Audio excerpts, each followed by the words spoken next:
نسولس 4 لكاتيت تدالو على توزينات زلكم متيلخو بقدامنت ارأس زينا سويسرلاند إرترا نز تنسقو زيغاتات مقبال بمقبايا حاجز كتقوارص وسينا أما خاري كونسل جيزياوي من محدار كلل تግራይ تمسريتو وسخ جبري كندا مكسيكون هنا حدا ورحي تسغاغيرو كونغو عطوقات تقسي دو مبال أويجوم زي خبركم تخاتلتي ازن كالن زدسس مدبات يزلكم متيلخو كسام موداتا مساي كتصنو اندحتتكو ابزا channel دما ناي وترو تخاتلت نخدكونو سبسكرايب لايك ببغوار ناي دول ملكت كتوقو بخبري يعدمكم سويسرلاند إرترا نز تنسقو زيغاتات مقبال بمقبايا حاجز كتقوارص وسينا سويسرلاند بسنكت مس إرترا بغداي حتى تعوا سدتنياتات زي تفطر زي مردا ان تهاجر تجبرو زنبرت لمعتا وحجز خقوارص كهم زوسنه تفليطام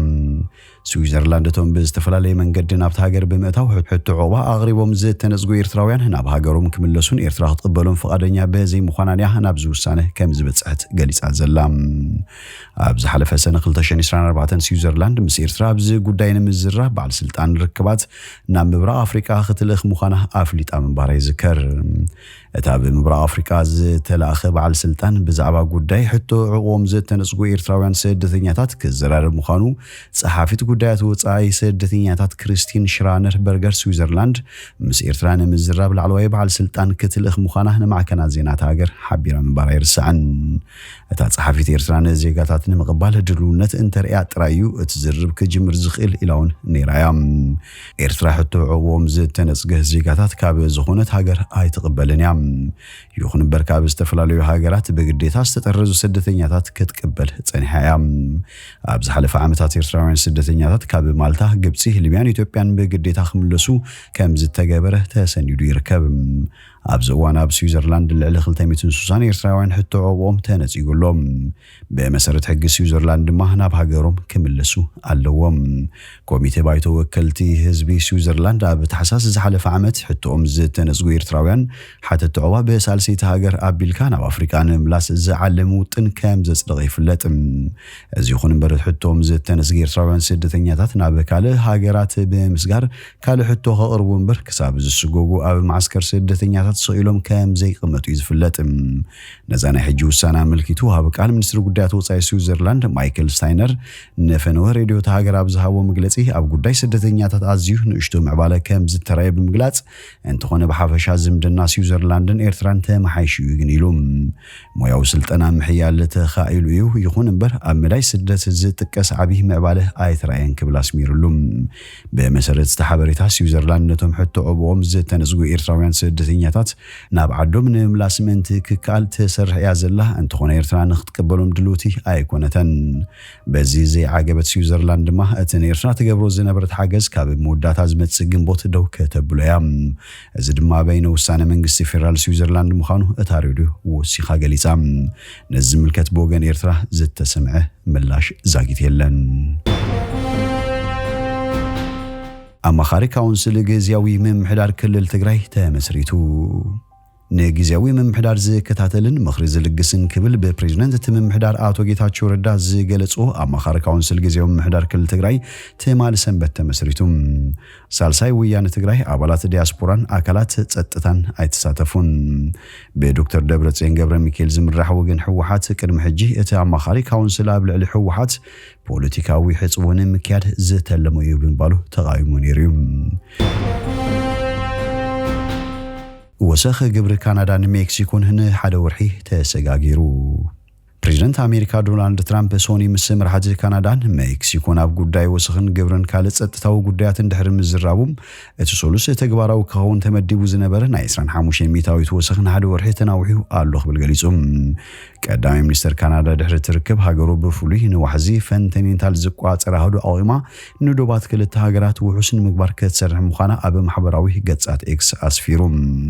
ቤተ መንግስት ዋይት ሃውስን ንምስጋር ተግባራት ወሰኽ ግብሪ አረጋጊጾ ክብል ገሊጹም ፕሬዝዳንት ትራምፕ ፕሬዝዳንት ሜክሲኮን ክላውዲያ ሼንባውምን ክልቲኦም ኣብ ማሕበራዊ ገጻት ኣብ ዘካፈሉ ሓበሬታ ነተወሰኺ ግብርን ሓደ ወርሒ ኣናዊሖምሎም ፕሬዚደንት ኣብቲ ክልታው ርክብ በሚኒስትር ወፃኢ ጉዳያት ማርኮ ሩቢዮ ሚኒስትሪ ትሬጀሪ ስካት በስተን ሚኒስትሪ ንግዲ ሆዋርድ ላቲኒክን ተሰንዩ ነይሮም ኣብ ልዕሊ ቻይና ዝተነበረ ናይ 10 ሚታዊት ወሰኽ ግብሪ ዛጊት ዕጩ ዛጊት ኣይተነፀረን ኣብ ቀረባ እዋን ግን ፕሬዚደንት ትራምፕ ምስ መራሒ ቻይና ሺ ጂንፒንግ ንምርኻብ መደብ ሒዙሎም ሜክሲኮ ንሓልዋ ዶባት ንምሕያል ተወሰኽቲ 10,000 ወታደራት ከም እተዋፍር ፕሬዚደንት ሼምቡዎማ ገሊጻ ፕሬዚደንት ትራምፕ ኣብ ቀዳማይ እብረ ስልጣኑን ኣብ 2019 ኣብ ልዕሊ ሜክሲኮ ተወሳኺ ግብሪ ከም ዝስልዕ ኣጠንቂቑ ነይሩ ኣብ እዋኑ 15,000 ተወሳኺ ሰራዊት ልኢኻ ሓለዋ ከተሕይል ምዃና ግን ሜክሲኮ ነጊራን ካብቲ ዝተባሃለ ተወሳኺ ግብሪ ድሒናንያ ኮንጎ ዕጡቓት ተኹሲ ደው ምባል ኣዊጆም لفنت عطوات ጉጅለታት ምብራቃዊ ዲሞክራሲያዊት ሪፐብሊክ ኮንጎ ካብ ሎሚ ሶሉስ ዝጅምር ሰባዊ ተኹሲ ደው ምባል ኣዊጆም M23 ዘጠቃልል ኮይኑ በሰባዊ ምክንያት ተኹሲ ደው ምባል ከም ዝኣወጁ ይግለጽ እቶም ዕጡቓት ኣብ ምብራቃዊ ከባቢታት ተሃገር ንዝርከብ ግዝኣት ድሕሪ ምቁጽጻሮም ተኹሲ ደው ምባል ኣዊጆም ዘለዎም ዕጡቓት ነታብ ምብራቃዊ ኮንጎ ዝዓበየት ከተማ ጎማን ከባቢያን ድሕሪ ምቁጽጻሮም በስተኻይደው ብውሑድ 900 ሰባት ከም ዝተቐተሉን 2008 ድማ ከም ዝተጎዱን ሕብራት ሃገራት ይመልክትም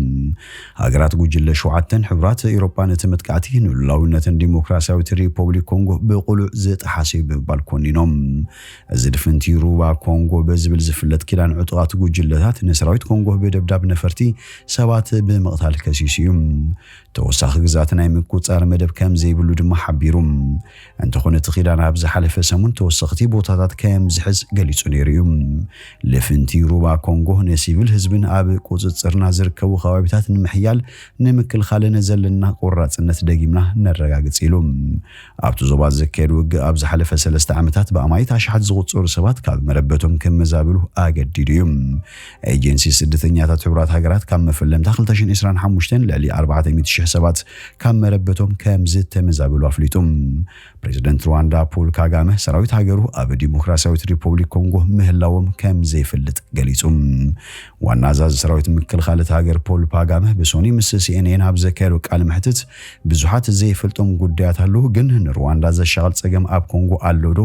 ዝብል ክትሕተት እንተዳ ለሊኻ ግን ሩዋንዳ ንርእሳን ምክልኻል ኩሉ ክትገብር እያ ሚታዊት ኢሉ እዚ ከምዚ ኢሉን ኩሉ ተሓላቕቲ ሰው መሰላት ሩዋንዳ ንኽተንሰሕብ ዝያዳ ጸቕጢ ክገብር ክጽውዑ ጸኒሖም እዮም ሚኒስትር ኮሙኒኬሽን ዲሞክራሲያዊት ሪፐብሊክ ኮንጎ ማሕበረሰብ ዓለም ኣብ ልዕሊ ሩዋንዳ ማዕቐባት ከንብር ጸውዩ ፓትሪክ ሞያያን ሮይተርስ ኣብ ዝሃቦ ቃል ሩዋንዳ ትገብሮ ነዘላ ደው ንኽተብል ምኹናን ጥራይ ዘይኮነስ ረዚን ውሳነ ክውሰድ ኣለዎ ኣብ ዞባና ኮነ ኣብ ቀርን ኣፍሪካ ሰላም ንምቕጻል እንተተደልዩ ተቐባልነት የብሉን ሩዋንዳ ትፍጽሙ ዘላይሉ ንሱ ሲኹት ዝንኣሰ ማዕቐባት ምግባር እዩ ክብል ገሊጹ ፕሬዚደንታት ኮንጎን ሩዋንዳን ዝቕጽል ዓርቢ ኣብ ታንዛኒያ ኣብ ዝካየድ ዞባዊ ጉባኤ ሰላም ክሳተፋዮም እተን ዝሓለፈ 13 ዓመታት ኣብ ግጭት ተሸመን ጽንሐ ሩዋንዳን ኮንጎን ዘይ ከምቲ ኣብቲ ዝሓለፈ ዓመት ብዙሕ እዋን ዝፈሸለ ጻዕርታት ሰላም በዝኾነ ዓይነት ድርድራት እንተ ዘይተቋሪጹ ሕጂው ነቲ ግጭትን ኣዋርሕ ክቕጽል ይኽእል ተባሂሉ ትጽቢት ይገበረሉ ዝኸበርኩም ተኸታተልቲ ቤን ቲቪ ሎሚ ዝበልናዮ መሰናዶና ኣብ ዝውዲና ኣለና ምሳና ስለ ጽናሕኩም ብልብነ መስግን በብዘለኹም ሰላም ተመነና